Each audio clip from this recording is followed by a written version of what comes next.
Yo, what up, what up? Welcome back to the channel where we mix fitness and music.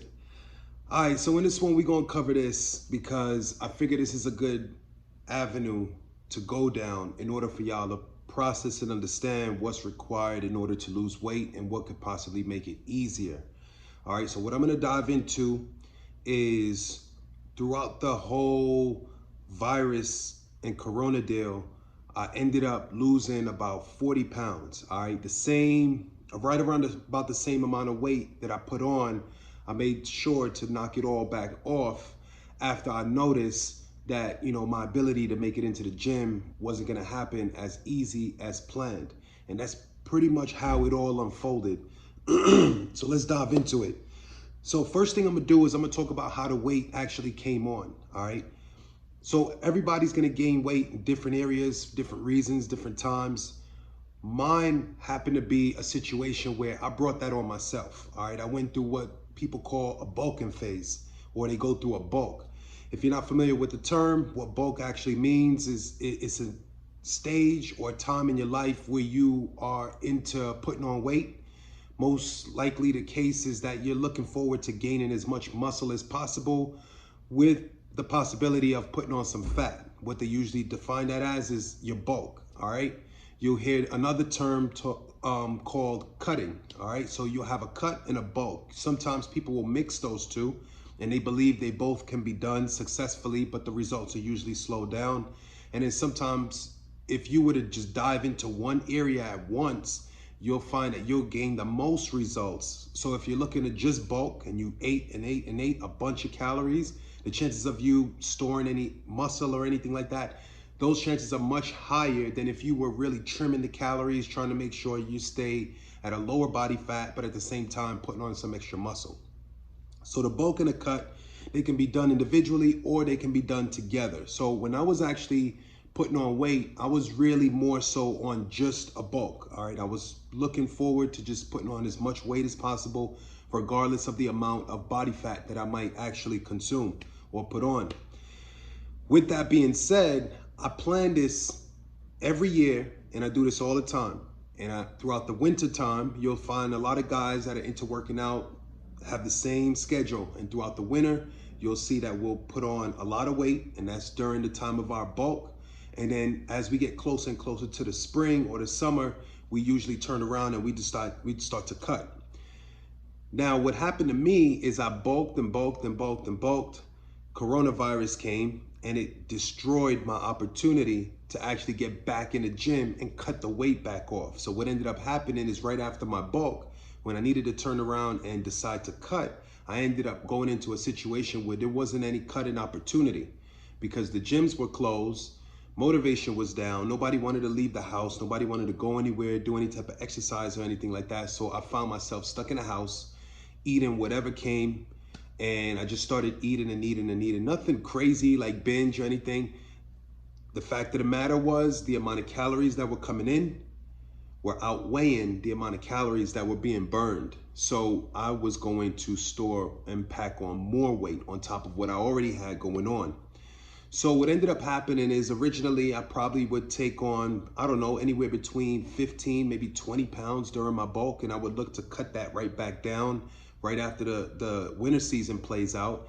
But in this case, the 20 pounds ended up turning into 25, 30, 35, and then I went up to 40 more pounds than what I usually have on my body throughout the summer and the spring.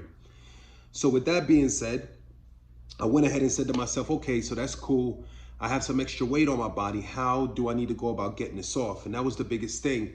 When we talk about getting off the weight, it's key that you understand that you're gonna lose weight if you were to put your body in a caloric deficit, all right? Regardless of if you do exercise, difficult exercises, easy exercises, what your body's looking for is to burn a certain amount of calories, and usually the case will be that you burn more calories than you're actually taking in. So when I was going through this phase, I hit, that 40-pound mark, and I said, okay, I now need to turn my body around. So I was so sedentary. So we could possibly say, I don't know what my BMR was throughout the day on a day-to-day basis when I decided to start losing the weight. But I'm gonna tell you about the first steps that I took in order to bring the weight down. First things first, what I did is I focused on the amount of calories that I was consuming, and I made sure to cut back on whatever original amounts I was consuming. So if it was 3,000, I was sure to cut back to maybe 2,500. Now at 2,500, my body still may possibly store some fat and put on some weight. But for the simple fact that I've already cut back, I could already anticipate, plan on not gaining the same amount that I've been putting on day after day after day after day. So as I begin to cut back calories, it also starts to become easier. So cutting my calories back down from 3,000 to maybe 2,500, and over a few more weeks, cutting it back down to 2, eventually put me in a position where I was no longer taking in more calories than I was actually burning. When we look at how to go about doing your exercise in regards to making any type of weight loss or fat loss take place, the main goal is to make sure that the amount of calories spent is outweighing the amount of calories that are being taken in. So that's going to happen whether you have exercise in the equation or not. All right. When exercise is in the equation, it's in your best interest to introduce the exercise very, very, very slow. Okay. When I went ahead and started my weight loss journey, trying to trim off this 40 pounds, which just came on over the course of maybe 6 to 8 months, I decided to take it very, very slow. And that's what I encourage for any individual that gets out there and says, hey, look, I want to go ahead and start losing weight. And then I want to also incorporate exercise into the equation on top of reducing my calories below the necessary amounts. When you add exercise, all right, I'm going to just go ahead and throw it out there. The last thing you want to do is exercise as hard as you can for as long as you possibly can, all right? If you start exercising, what I would encourage is that you start out with a 15, maybe 20-minute workout.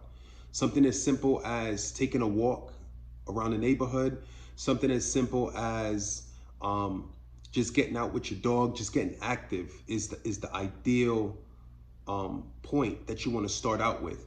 Because what ends up happening at the end of the day is your body will always look to you to do more in order to continuously see those great results. Your body wants you to do more.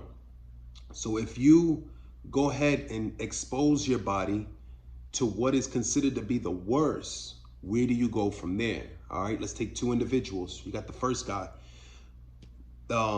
First individual says, hey, look, I want to go ahead and lose weight, but I'm gonna go ahead and make sure I'm gonna trim my calories, but I'm gonna also just immediately start working out with about an hour of exercise a day. So that guy goes out, he works out for an hour, he runs, he lifts weights, he does everything he could possibly think of in order to burn the necessary weight.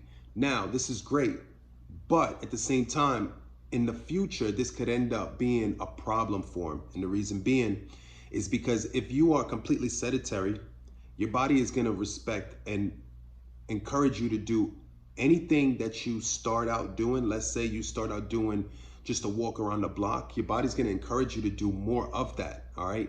When it wants you to do more of that, it doesn't need you to go from a 30-minute walk to a hour walk. It wants you to go from 30 minutes to 35 to 40 to 45 to 50. What will happen over time is you're going to notice that if you start out with a 15 or 20-minute workout and you go ahead and you work out, after about 15, 20-minute workout, throughout the course of maybe 3-4 weeks, your body's gonna adapt to what it is that you're doing. So you're doing your 15, 20-minute workout again and again and again. Your body's gonna adapt to that. Over time, what your body's gonna crave and want is a more difficult workout and possibly a workout for a longer duration. So your body's gonna want 30-minute workouts now. Over time, your body's gonna want 40-minute workouts. Over time, your body's gonna want 50-minute workouts. So this is what I did in order to really trim off a lot of the weight, and also giving me the ability to kind of eat a little bit outside of the normal grilled chicken, salads, and things like that. I incorporated exercise to really help me trim off the pounds. But I was very sure to introduce the exercise at a very short duration and a low intensity, so my body will actually take to that, reduce weight, and over time, when my body hits a plateau, I can easily just sprinkle in 5 more minutes to my workout. I can easily sprinkle in a little bit of a faster run in comparison to how fast I've been originally running, or whatever it is, my timing and things like that that are incorporated during the workout. I would look to improve the numbers in order to improve and know that the intensity is actually rising. With that being said, what happens to the guy who goes into the gym and he actually does that whole hour deal on day one? Okay, on top of being really, really sore and out for the next 3 to 5 days with the inability to actually get back out and train, what you're also going to be faced with is what does your body do next? All right, we're going to all sit around and wait because we want to know what's your body going to do next. If you're already working out for an hour and your body has now adapted to an hour, which is going to take anywhere between 3 to 6 weeks, after about an hour's worth of workout, your body's going to crave and want more. So eventually you're going to find yourself satisfying your body by being in the gym for maybe an hour and a half to 2 hours. That's what's going to happen over time. Slowly but surely, what your body's going to start to push towards is that you need a higher intensity workout and you need the duration to stretch out a little bit longer and then a little bit longer and then a little bit longer. And over time, what you may find works best for your body is really, really long workouts, really, really high intensity. And this can actually come overnight instead of you prepping your body and working with it step by step over time and making things like this possible way down the line when the training and prep and conditioning has been properly done and your body's ready for those types of workouts. Throwing yourself out there to the wolves and feeling like, hey, look, I'm just gonna go out here and do the hour workout that I used to do back in high school, that's not gonna leave you with the best results all right, for a prolonged period of time. It's usually gonna get really difficult somewhere in the middle down the line, and you're gonna be very unsure about what's a good step that you could take in order to improve your results. The guy who's been working out for 30 minutes, he just needs to go maybe 40 minutes to keep the results coming in.